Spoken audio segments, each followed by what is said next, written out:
ای سالکه ای ملنګه که جدا درې کاره کوله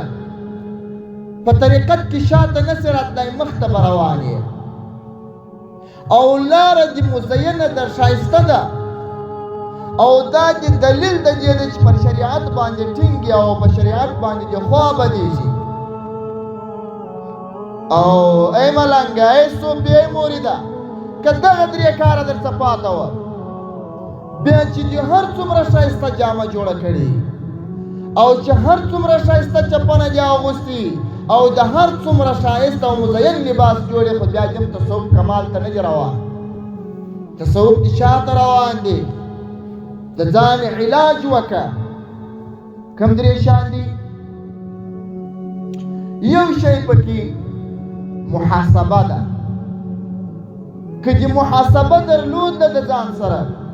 بس ته کامیابه یې لار دې د کامیابۍ ده هغه لار دې اخیستې ده چې رسول الله صلی الله علیه وسلم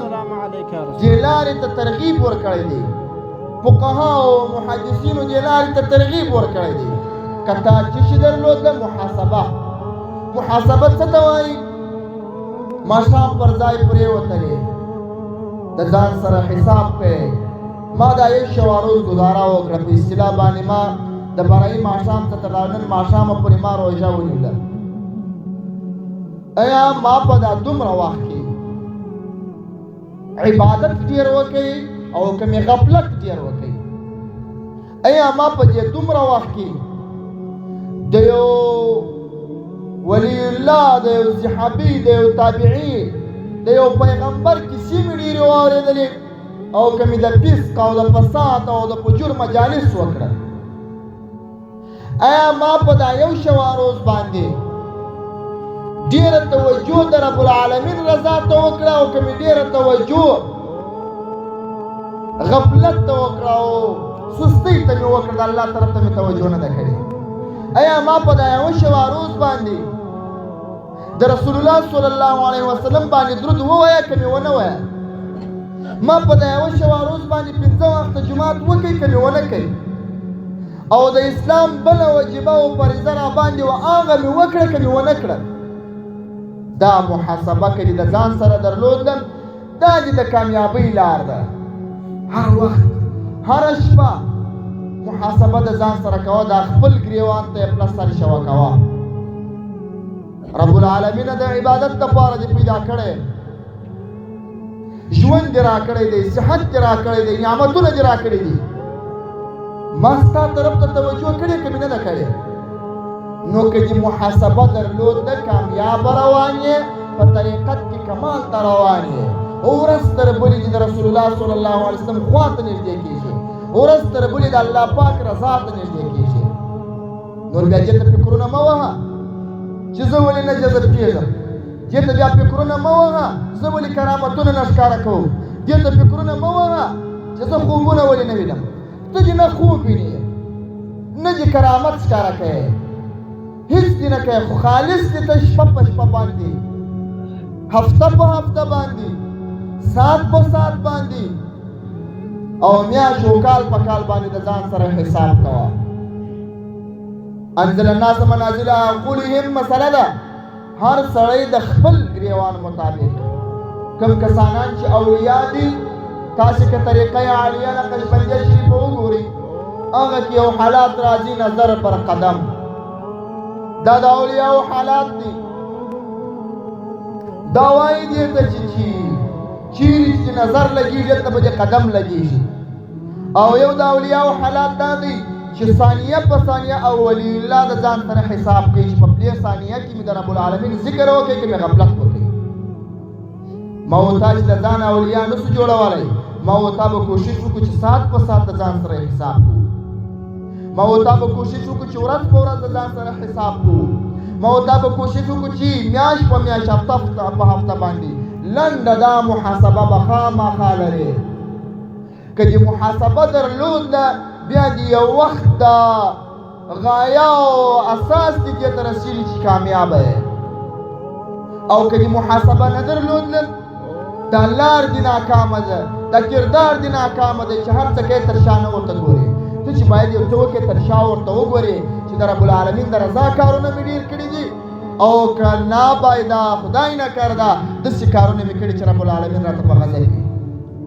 یو شی پکې محاسبه ده، دا ډېر مهم شی تصوف. دوهم شی معاتبه ده. معاتبه دا هم په تصوف کې مهم رول لري او مهم شی دی او د تصوف او د اولیاء د اکثر معمول هم دی، بلکې ما و تا تم دا په لاس راکړي داسې وکړئ. محاسبه څه شی ده؟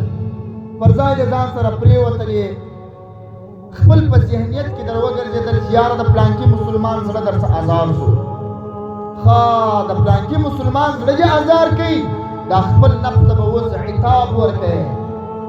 شخصا به سل واره استغفر الله استغفر الله وایه، که دې بل وخت د بل چا زړه ازار کوي 1000 واره بیا وایه، که دې بل وخت د بل چا زړه ازار کوي 2000 واره به استغفر الله وایه. نفس ته به علاج داسې ورکوي، نفس به راکوشته کوي، نفس را ولاړ شو په تا باندې د مسلمان زړه را ازار کوي، ته را ولاړ شه دا نفس د رب العالمین طرف ته متوجه ده، کوشش ورسره وکړه، زور ورسره وکړه. که دې دا معاتبه هم درلوده دا هم د کامیابۍ لاره ده او تصوف دې مخته روان دی. که په کور کې ستا ته جنګ وشو، په کلي کې د مسلمان زړه درڅه ازار شو، دا خپل نفس ته عتاب ورکړه، خپل نفس ته خوشکه وکړه، یاره 100 رکعته نفل به کوې. ولې دې د مسلمان زړه ازار دی؟ ولې دې په کور کې بدماشي وکړه؟ ولې د الله رب الجلال د دین خلاف عمل کوې؟ ولې د رسول الله صلی الله علیه وسلم سنت طریقو ته نظر نه کوې؟ دا چې ته نظر نه ورته کوې نو زه به 1000 واره استغفر الله وایم، دا چې ته نظر نه ورته کوې زه به 1000 رکعته نفلیات کوم. که دې دا معاتبه عتاب دې ورکوئ نفس ته، دا لار دې کامیابه ده، ته پر کامیابه لار روان یې، ته هغې لارې ته روان یې چې وخت به تا هغه ځای ته وصل کړي چې د رب العالمین رضا به پکې وي. هغه ځای ته روان یې چې وخت به دې دا ځای ته وصل کړي د رسول الله صلی الله علیه وسلم رضا به پکې وي او د خپلو اسلافو مشرانو پر هغه رونق باندې د خپلو مشایخو او صوفیو پر تګلاره باندې روان یې. که دې معاتبه درلوده. او دریم شی که دې معاقبه درلوده دا هم تا کامیابی ته باسي. معاقبه بیا جوړ د عقاب ده، که دې خپل نفس ته عذاب ورکوئ. تاسو پوهیږئ نفس ته څنګه عذاب ورکول کیږي؟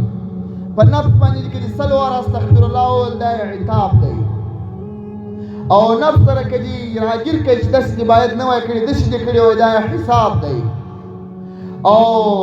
په نفس باندې دې که دې روژه ونیول دا نو بیا عقاب دی، نفس دې د روژې څخه بد وړي، نفس ته که عذاب ورکوې روژې په نیسه. نو کله چې دا نفس په تا باندې یو ګناه وکړه او هغه ګناه غټه ګناه وه، نو راولاړ شه خپل نفس ته ووایه چې دا ور پر ما باندې 15 نفلي روژې نظر دي، په ما دې پلانکۍ ګناه کړې ده، که دې بله پله دا ګناه راوکړه 10 روژې به نیسم. علما لیکي لکه ابوطالب مکی رحمه الله قوت القلوب کې لیکي د نفس سره ګزاره په مخالفت کې شي، چې څومره چې د نفس سره مو ګزاره په مخالفت کې روانه یې کامیابه یې. نفس ته به ووایه په ما باندې دې غټه ګناه کړې ده، زه تا ته غټه عذاب در کوم، دا ور خو ګوره 3 روژې نیسم، که دې بله پله دا ګناه په ما وکړه 9 روژې نیسم، که دې بله پله دا ګناه په ما وکړه 21 روژې نیسم. نفس دې خپله پوهېږي، هغه یو نفس دی. علما ناست دي دا موضوع راته طولاني نه شي،